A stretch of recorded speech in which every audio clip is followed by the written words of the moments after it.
Good Thursday morning, everybody. I'm Jake Rowe. He's Palmer Thombs, and we are from Dawgs HQ. This is the Georgia show, the final one before Georgia takes on Tennessee on Saturday. Dogs 10.5-point favorites. In the minds of Georgia fans, though, and a sizable amount of Georgia fans, they should be 3-touchdown underdogs at home. There aren't very many Georgia fans giving this team a chance, and what they showed last week against Ole Miss, I can't really blame them for having some doubts about this team. I will say that's the only time I've seen Georgia do that in 4 years, the past 4 years. So just not have a response. But we're going to get to all of that. We're going to talk about the final thoughts going into the Tennessee games. We got prize picks. We got NFHS. We've got college football playoff rankings reaction / I'm going to yawn, I think, a little bit just because I feel like these are more theatrical than the AP or coaches poll ever thought about being, or BCS rankings, and also let's just kind of get going on the week. You know, like there's a lot to talk about here, Palmer, and obviously there's the Georgia Tennessee game, and you're a Tennessee native. You know, I know that your heart is in Knoxville at all times. You're basically far from it. Yeah. You basically bleed creamsicle orange. No, Palmer's a North Carolina pumpkin orange.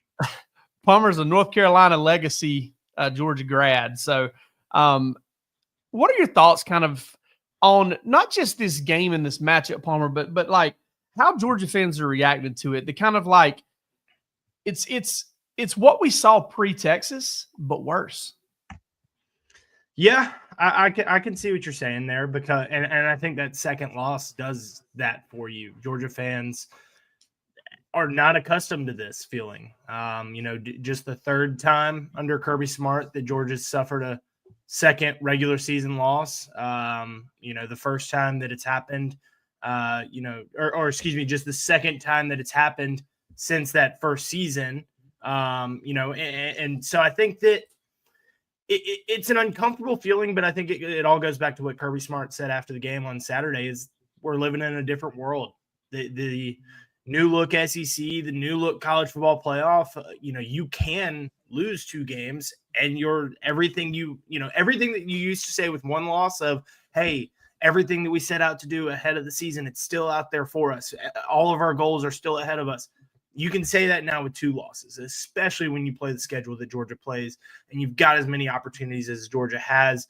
You know, but I think that there is understandable frustration among the Georgia fan base with the way that this team has looked. You know, and I think that, you know, as somebody that's been around the team, you know, as much as we have, I think we feel something is maybe a little bit off with this team. They're just not what they've been. And you know, there's lots of reasons why you could point to this player, that player, this player being here, that player being gone, yada yada yada, but there's just no denying that this Georgia team has a different feel to it, and it is a different world that we are living in, both from a Georgia perspective of the Bulldogs having 2 losses and from a, you know, 10,000-foot view of Georgia is still alive with 2 losses. Yeah, I mean, it hasn't been right. And I think that starting slow is not atypical for this program. Even when they start fast, they kind of start slow. Look at 2022. They started really fast against Oregon, right? And they kind of looked like, against Samford. And then they looked great against South Carolina. And then they took 2 weeks off, essentially. I mean, they looked terrible against Kent State, looked terrible against Missouri, looked terrible for the first quarter and a half against Auburn, and finally pulled away late in that game and got it going. Slow starts don't surprise me. It's when they don't get better. And listen, I don't have any problem with Mike Bobo at all. I think he is a good offensive coordinator. It's not working out this season 100%. I thought it worked out pretty well last season, and I think most of his seasons at Georgia have been good seasons. But most of them have been good seasons, not great or elite seasons, because it took a while for the offense to get going, but it almost always got going. Even 2010 with a true freshman or the redshirt freshman quarterback, Aaron Murray, they got better. They got better in 11. They got better in 12. They didn't get better in 13 because that's because the entire thing got wiped out. Well, Todd Gurley got hurt. Keith Marshall got hurt. Justin Scott Wesley, Michael Bennett got hurt. finally spent some time on the shelf. They had Brendan Douglas and JJ Green at running back. They got better as the year went along in 14, despite losing Todd Gurley. So what I'm saying here is there's a common thread between 13 and 24, and that is the fact that Georgia's decimated. They've got 4 running backs on the injury report right now. Now, I will say that I don't think they're going to be missing all 4 of those guys when they play against Tennessee. Trevor Etienne, Cash Jones, both questionable right now. But injuries on the offensive line, injuries at running back. I mean, if Georgia put out a report yesterday like the NFL does, like who practiced and who didn't, that list is much longer. That list is a lot. And, I know people are going to point out, well, Georgia, maybe you need to dial it back in practice. Most of these injuries are happening in games. Branson Robinson, Tate Ratledge, Micah Morris, Trevor Etienne, all of those in-game injuries. I'm pretty sure Cash Jones was too. I'm pretty sure he's been banged up all week. So it's tough to figure out kind of what's wrong with this team because there are so many things wrong with this team. And those things are kind of even the things that are out of Georgia's control, which you've got to try to find a way to work around. Those issues keep growing too. And that's the tough part. That makes it hard to get this thing back on the rails. Well, and going back to what you said there about, people being like, hey, Georgia's got to dial it back in practice. They have. Kirby told us this week that, that they're basically throwing together an offensive line out there every week and trying to make sure, hey, Monday's not as physical as we normally do because they can't. They can't do it. They can't afford to do it in terms of they can't afford to have more injuries, but they also can't do it because they don't have the guys to do it right now. And I think you could, that could point to some bigger concerns of where's the depth. That's something Kirby has been harping on since day one of this season, as I well know, that they were trying to develop that depth. And they said in the preseason, hey, we're trying to develop depth and, maybe we're not as concerned about chemistry. And, it's a decision that is paying off right now because if you weren't trying to develop that depth, who knows where they would be right now in terms of all the guys that are having to play some sort of role. I think you see it at running back. I think you see it at receiver. It's very evident on the offensive side of the ball. Defense, they haven't been hit as hard with the injuries. Up front on the defensive line, I think. Hey, but I'll give them credit, and this is where you start to criticize the offensive staff, right? They had 2 healthy interior defensive linemen early in the season. They made it work. Yeah, they figured it out. Now, did they get a little bit of a break there? I mean, Kentucky wasn't very good on offense, and Clemson kind of getting them out of the gate, but great job in week 1, a phenomenal job. I'm not trying to take anything away from it, but they worked around it successfully. Probably with a little bit, a little bit more of an advantage. I would say there just in terms of talent advantage. You're saying, yeah, talent advantage and depth advantage, and also in some ways I feel like a schedule advantage because let's look at it this way: Ole Miss and Texas, great offenses. For sure, but elite defenses at home, that puts a lot of strain on the opposing offense. I think it's a little bit easier to play defense on the road than it is offense on the road. But ultimately, the defense has done a phenomenal job, I feel like, of working around its injuries. I thought Georgia was in so much trouble when they were down to 2 healthy interior defensive linemen for the first 3 games of the season. Warren Brinson didn't come back until Alabama, and that gave Georgia a grand total of 3 defensive tackles. They weathered the storm. Now, they weren't dealing with defensive tackle, linebacker, and secondary like Georgia's dealing with at wide receiver, running back, and O-line. I got Austin Italia's thing right here. I agree with him to an extent. I mean, it doesn't help when you are down to the bare bones at running back. You don't want to pound the football. You don't want to be stubborn with the run. You don't want to commit to the run. But at the same time, Georgia's on its 3rd, 4th, 5th options at right guard. They've played without Jared Wilson for 2.5 games this year, 2.25 games this year, whatever, 2+. Ernest Green, DNP several times over the past few weeks. He's hurting more, and it's more than. And I'm told it's more than just the burner stuff, the shoulder stuff. It's I've been told all season long since I think right around the Kentucky or Alabama game that he's dealing with a groin injury or a leg injury of some sort. So, listen, I know it sounds like you're making excuses, but I just don't think it's fair to talk about this team and talk. If you want to talk about it like it's a failure, that's fine. I hope you don't get personal with players and all that stuff. I mean, I know they make NIL and everything like that. I just don't think that's kosher, in my opinion. But I do think if we're going to talk about it, and I'll be the first one to say I think there have been some coaching failures. I think Carson Beck's done a really poor job of handling the pressure and handling the weight of the way this offense has come upon him. I wouldn't expect him to just pass with flying colors every week with no run game and a struggling offensive line, but I would expect him to take better care of the football and kind of elevate some guys around him. So I'm not letting Bobo or Carson Beck off the hook, but I do think that when you're trying to fix things, when you're trying to shore up some areas and it just keeps getting worse in ways that's out of your control, it just makes it really difficult. And thus far, it's been a failure to get it corrected. Spot on. Spot on. Preach. Let's get some you want to get some spot ons over here with these prize picks. I made a pick, Palmer. I told you this earlier with our friends over at Prize Picks. I made a 4-leg pick last week. I made a card, and I don't even want to say what's on the card. I can't even remember what's on the card. I don't even want to look at it.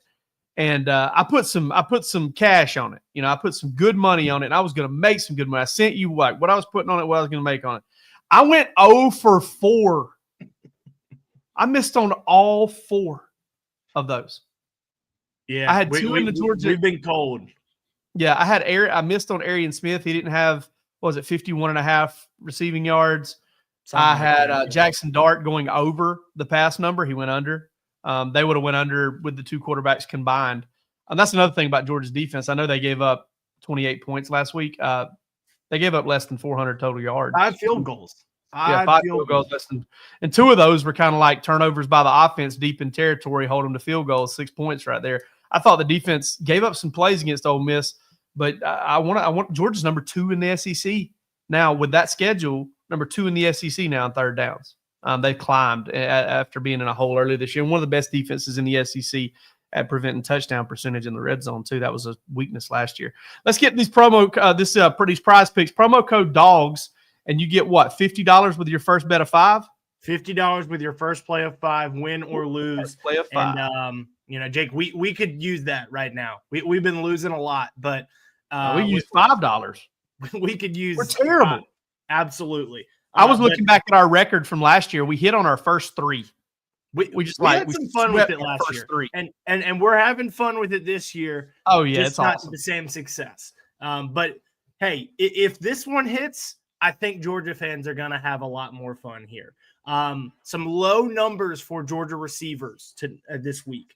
37.5 for Arian Smith, 40.5 for Dylan Bell, 48.5 for Dominic Lovett. I'm going more on all 3 of those. Oh, what? 89.5 rushing yards for Dylan Sampson. I know Kirby thinks he's the best thing since Herschel Walker suited up, compared him to Alvin Kamara.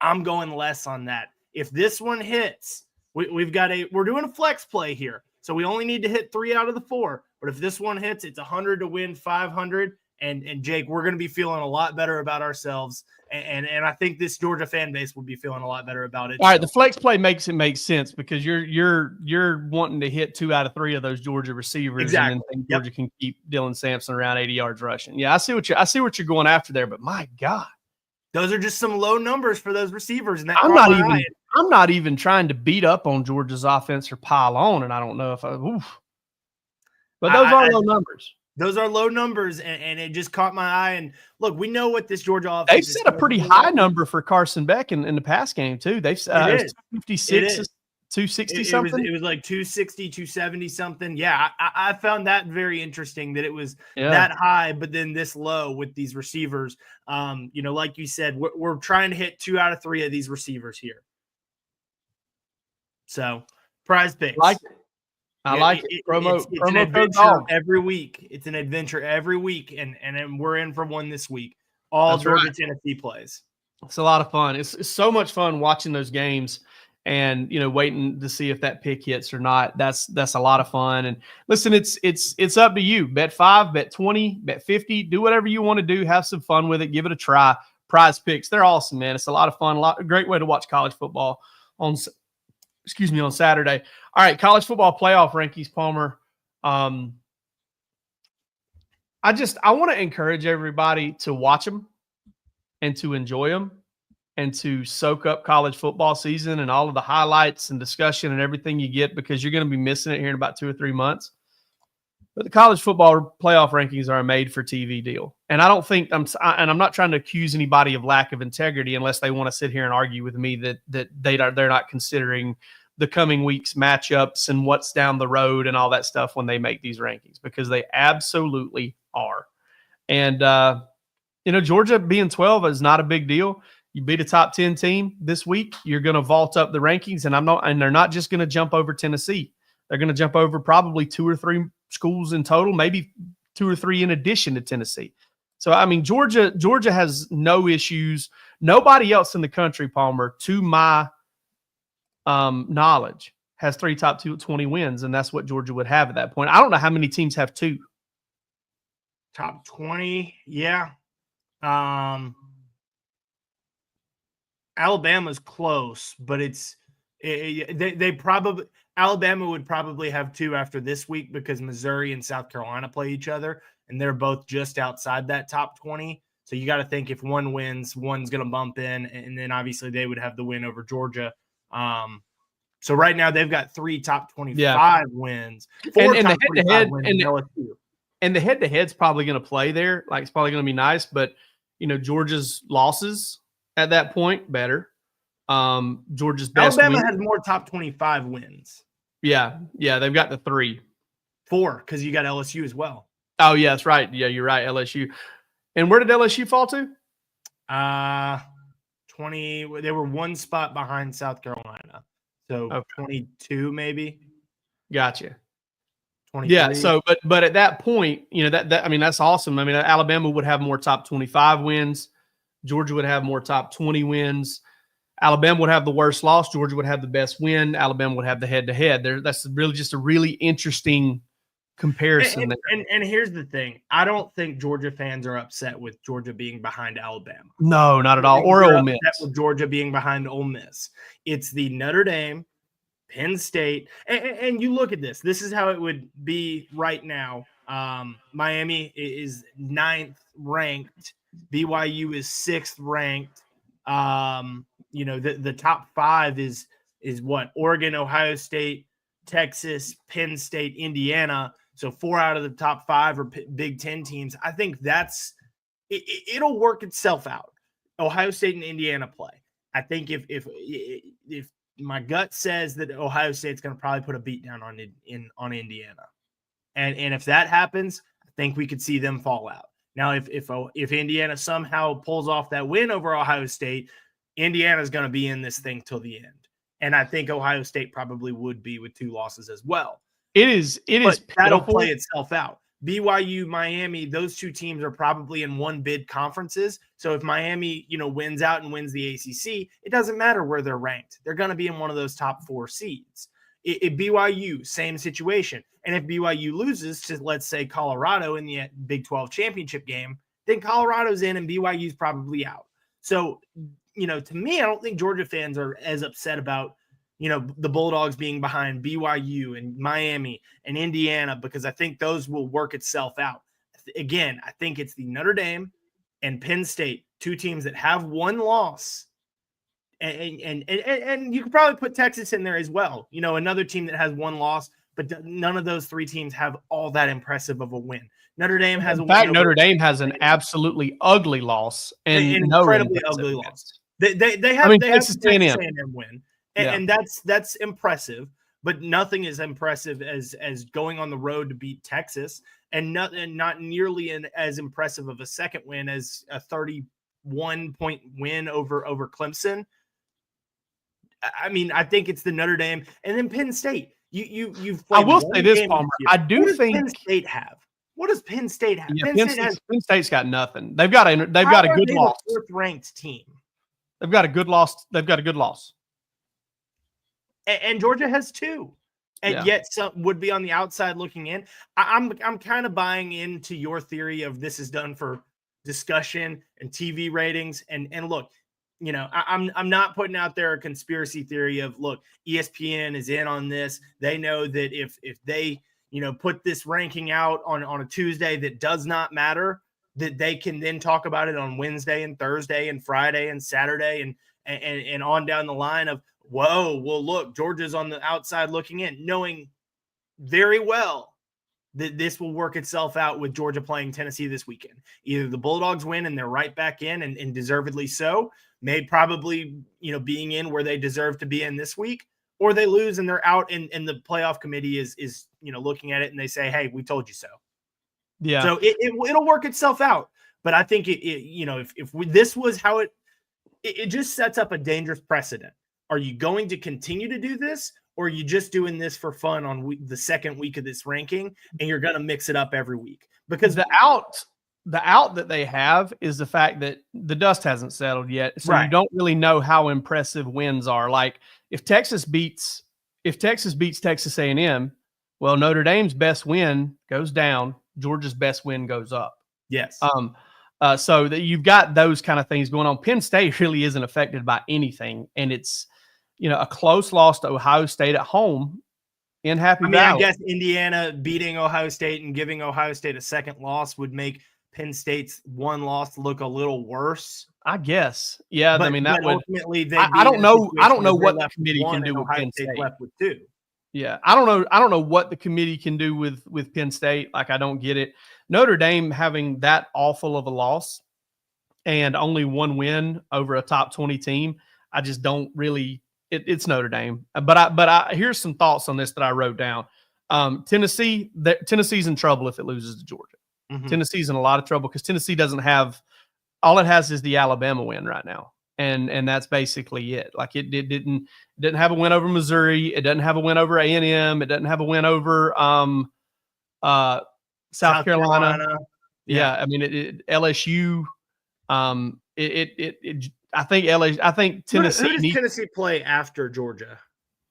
I think Tennessee needs to be a 1-loss team, and they play UTEP in Vanderbilt after Georgia. Yeah, Tennessee needs to be a 1-loss team. Yeah, Tennessee needs to be at 1 loss and making the SEC championship game, and then it's in. If Tennessee gets through Georgia, they're in the playoff 100%. If they don't get through Georgia, they might be in some trouble.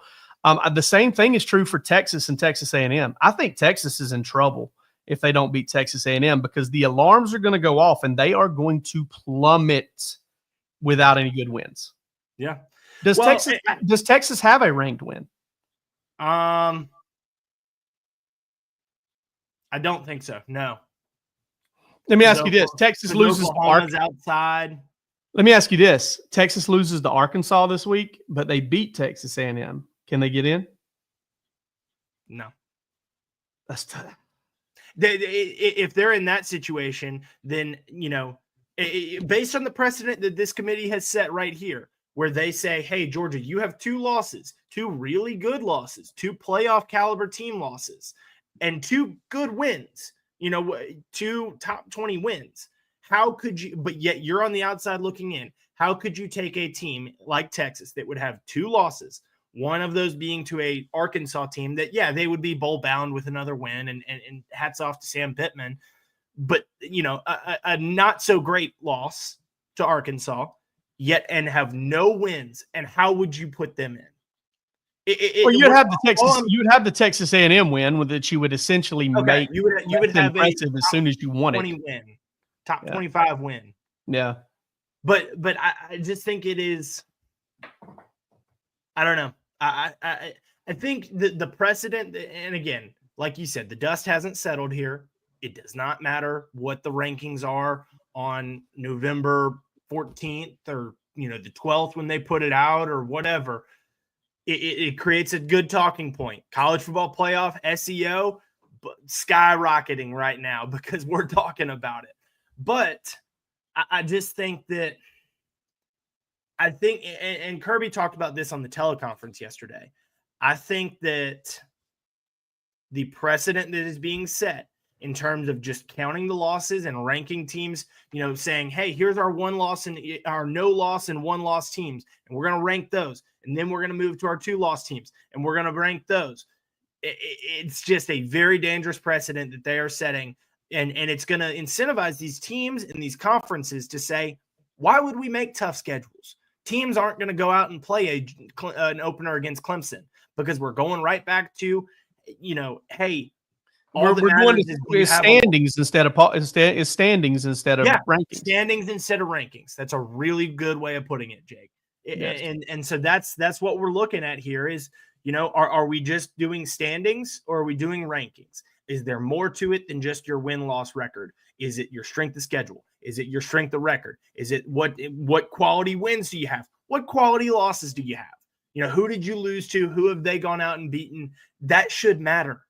But, if the committee is going to do it this way, then what incentive does the SEC outside of money have to go play 9 games? Because they're just going to hurt themselves in the end and make less money when, no less teams are making the college football playoff. Also very interested to see what happens with the SEC championship game, because I think, let's say Texas does get there and they play Alabama and they win. Is Alabama going to be out with 3 losses because it's just standings? Shouldn't be. It shouldn't be. Shouldn't be. But that's the precedent that's been set right now, is that we're just looking at this as standings instead of rankings. Yeah, 100%. And I was going to mention that about the SEC championship game. I don't think it's going to happen, but my eyes are fixed on how these second-tier SEC teams, all these 2-loss SEC teams, are just grouped right back there at the very back of that bracket.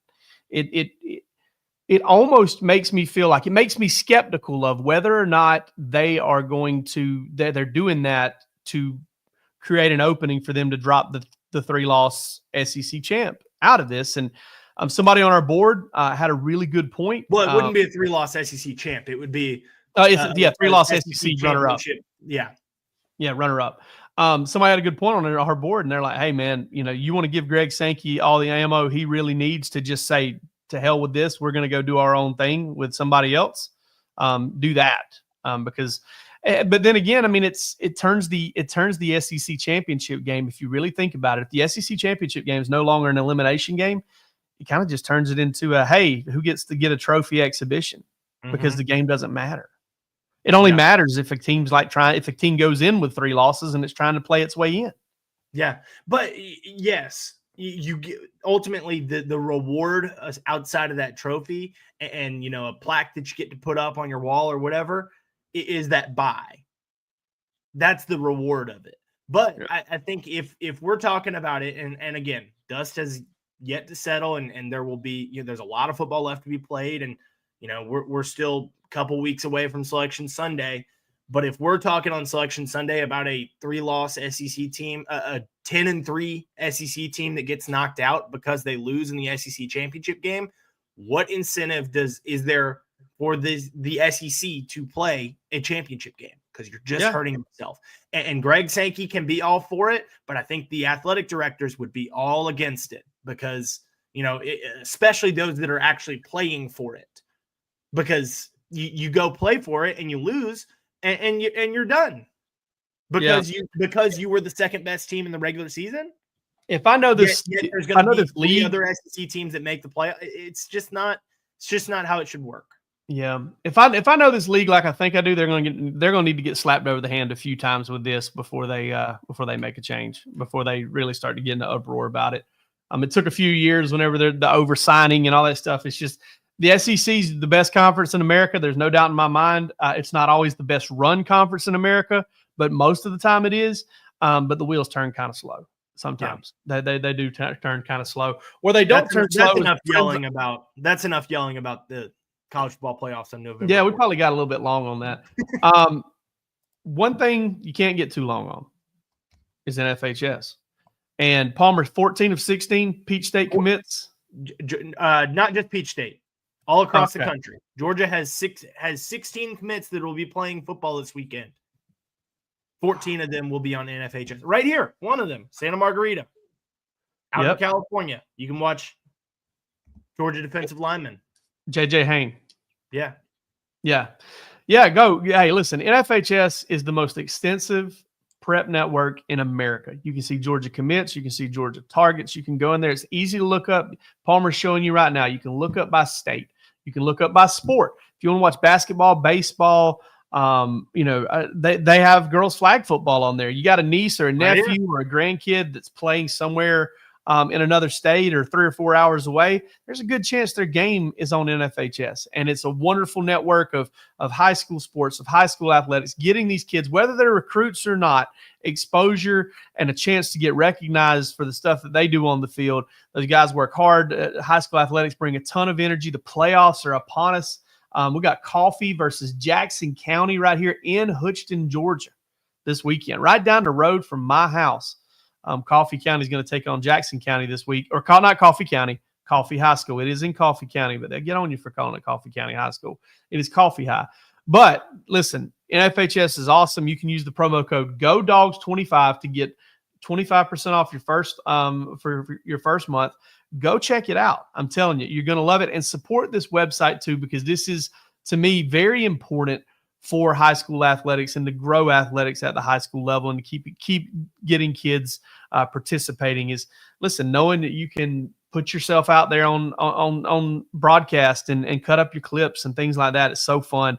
And I've watched so much in FHS this year. Palmer, let's get to the final thoughts and predictions for Georgia, Tennessee. I'm going to give my final thought here, and that's, it's good to be home. It's good to be back home for us. Especially for you who traveled to Alabama and Kentucky earlier in the year when I did not. But 3 out of 4 weeks, 2 out of those 4 weeks on a plane, one of those 4 weeks, 14 hours on the road on the weekend.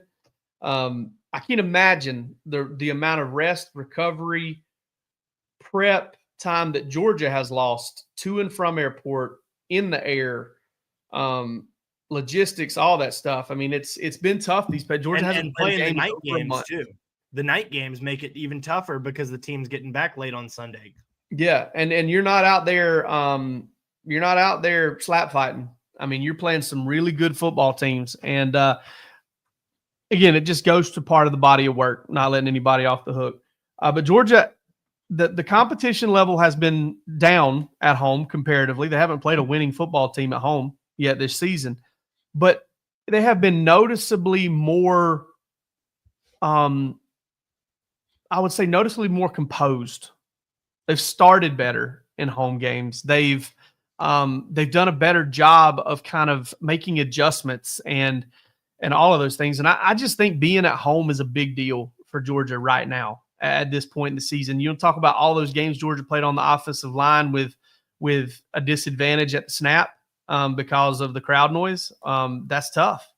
And I think Georgia has some of those things on its side here against Tennessee. I don't know what Nico's status will be, and I don't think it's a big impact on the game one way or the other personally.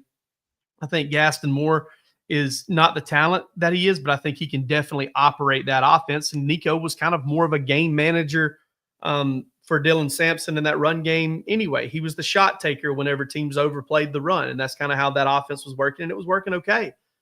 But I like this matchup for Georgia at home. Tennessee's going to have to kind of come alive and play a great road game that we haven't really seen them play, at least in a big game under Josh Heupel. And if I'm Georgia, Palmer, this brings me to kind of my biggest point here. If I'm Georgia and Nico plays, I'm coming after him. And I say that I hope, I pray, and I'll pray on the air if I need to. I hope the kid doesn't get further hurt. He's dealing with a concussion.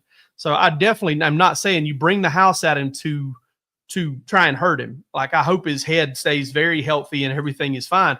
But you bring the house at him for the same reason that when you buzz the tower as a pitcher, you throw a ball up and in, ball gets away from you and knocks the guy down, you come back with a front door breaking ball. You throw a breaking ball right at him and try to spook him into taking it. And that's kind of what Georgia, I feel like, needs to do to Nico if he plays in this game. Come after him relentlessly and see how like missing some practice time and dealing with, kind of an injury, something that was probably kind of stirring for him. See how he's going to react to that coming off of that injury, and see what he's got there, and see if that's somewhere where you can kind of pull a thread. Did you just steal my notes? Because that's what I was going to go for as well. Is you've got to bring pressure. This game is won in the line of scrimmage on both sides of the ball. Defensively, I think that the way this Tennessee offense is run, they spread you out. Your defensive backs are playing on islands.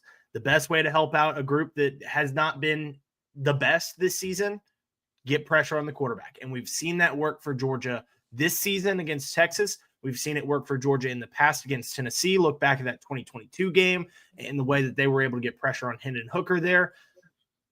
They've got to get pressure on Tennessee here.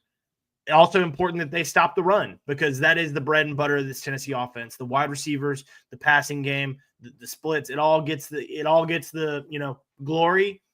But Dylan Sampson is a stud, and if this offense can run, they can move the ball. They can do some things. Offensively for Georgia, it's this very similar. To me, it's looking at the offensive line. Can they run the ball, especially being banged up at both offensive line and running back? Because if you can't run the ball, then you're put in bad situations where the defense knows you're passing it. Defense knows they can come, pin their ears back and come after the quarterback. And you're dealing with a group that has not, that is just coming off of a game where they did not protect the quarterback well. Gave up 5 sacks against Ole Miss. James Pierce is a really good player. He's not the only one in that defensive front that's really good for Tennessee. You've got to be able to establish the run game and protect your quarterback, because if the offensive line does not play better, they will not win this game. And I think that it comes down to that line of scrimmage battle on both sides of the ball. Yeah, no doubt. And you're talking about playing two of the best teams and two of the better teams in the SEC just in terms of generating tackles for a loss. I think Texas is number 2. Tennessee's number 3. Ole Miss is number 1.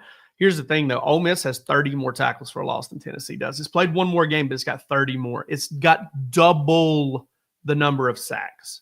I'm not saying that to say Georgia's going to beat them. I was blown away to see that Ole Miss has like 46 sacks. Tennessee has 22. Georgia has 21. Ole Miss has just been outrageous this year, just in terms of creating havoc plays. And listen, they did it against Georgia. They really cleaned up against some other teams, 16, 17 tackles for a loss in a couple of those games to really run it up. I don't think James Pierce is awesome, and I think probably if you want to talk about the number 1 guy over that Georgia's played this year, I think he's probably the number 1 most talented pass rusher. They've had right there. Who's that? Princely? Yeah, he's probably right there too. I think Pierce is probably James Pierce has more name value to it. Yeah, but I will say that Georgia's had some success against him, and Xavier Truss blocked him well last year, and Marius Mims did a good job against him, and Ernest Green did a good job against him. This was in Knoxville. Now he's a great player. He's not quite as productive as he was last year. Palmer, my thought is if we're going to do transitive property, which I'm not a huge fan of, but let's look at it because it's back-to-back games. Ole Miss did what it did to Georgia on the road. I think Ole Miss is a notch, maybe 2 better than Tennessee on the overall defensive front, just in terms of creating havoc plays and pressure. Is Tennessee going to be anywhere near as that effective at home on the road against Georgia in Athens as Ole Miss was at its place? And I have a hard time thinking it will. I haven't really seen a team. It's been a while since I've seen a team kind of get after Georgia at home. So I like the home matchup. Getting to my prediction here, I like the home matchup.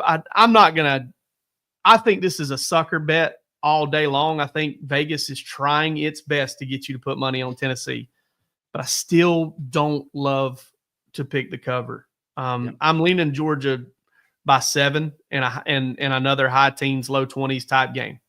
Yep, I'm right there with you too. I like Georgia to win. I like Tennessee to cover. It's not often we've seen Kirby Smart teams with their back against the wall like this. But when they've been doubted like this, and there's no bigger doubt of this team than saying, hey, if the season were to end today, you're not in the college football playoffs. Your season, in terms of everything you wanted to accomplish, it's over.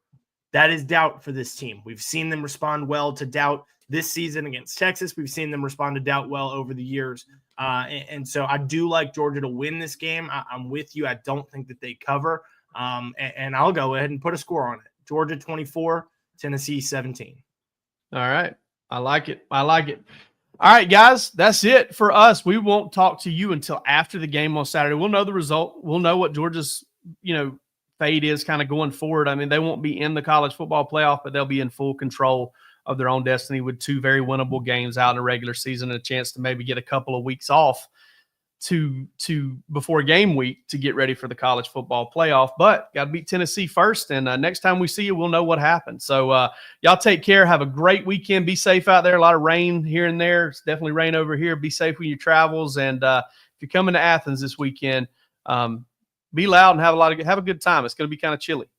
Hey, and let's plug our promo here. $1 for 7 days. Come $1 big game flash sale. Big game flash sale. $1 gets you 7 days at Dawgs HQ. And when you inevitably love what you see on our website, when you inevitably enjoy the community and everything we got going on, you stick around for a whole year and get 50% off. So that's kind of how that works. And we'd love for you to come join us and come have some fun with us. But we're done as far as video for the rest of the week. Y'all take it easy.